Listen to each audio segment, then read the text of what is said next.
Some come by word of mouth. Some just walking off the street. They hear the music or hear us preaching. Hello, ladies and gentlemen. I'm Alton Brown, world famous chef, and today, on this week's edition of All Eats Pueblo, we will be making a fine New York strip steak.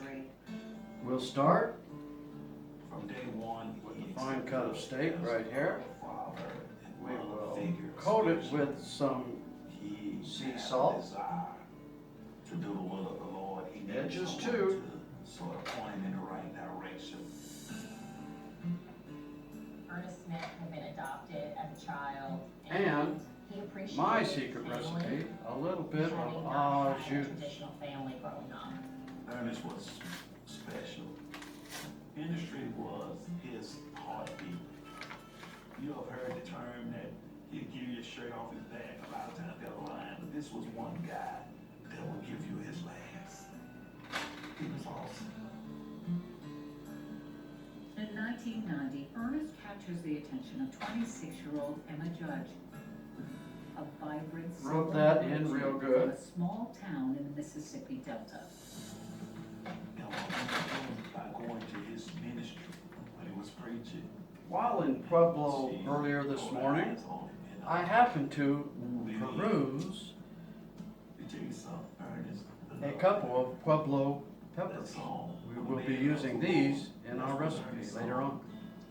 Ernest is smitten with his For fine now, and on November we'll put this 17, fine cut of steak in the refrigerator to chill.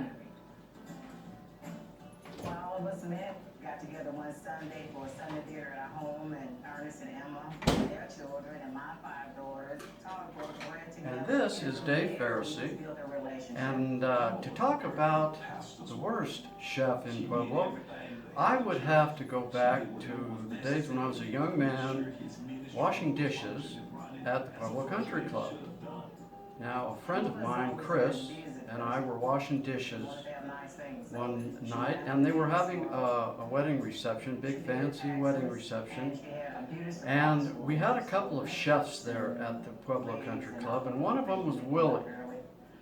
And Willie was very temperamental. And one night at this reception, my friend Chris, Willie tells him to bring over to him this big chunk of meat that was sitting on a counter. So my friend Chris is taking the meat over to Willie, and he trips on one of those metal grates that are on floors of some restaurants. He trips on this grate. This chunk of meat goes flying through the air. It's rolling on the floor. Well, Willie goes all kombucha crazy. He grabs a cleaver, and he is chasing my friend Chris around the corner, past the time clock, and Chris runs out the door into the parking lot. And that, I would have to say, was the worst chef in Pueblo that I can recall. Well, I'll let you know next week how this steak turns out, but until then, I hope you enjoyed this edition of All Eats Pueblo, and we shall see you next time. Thank you very much. And Ernest come back.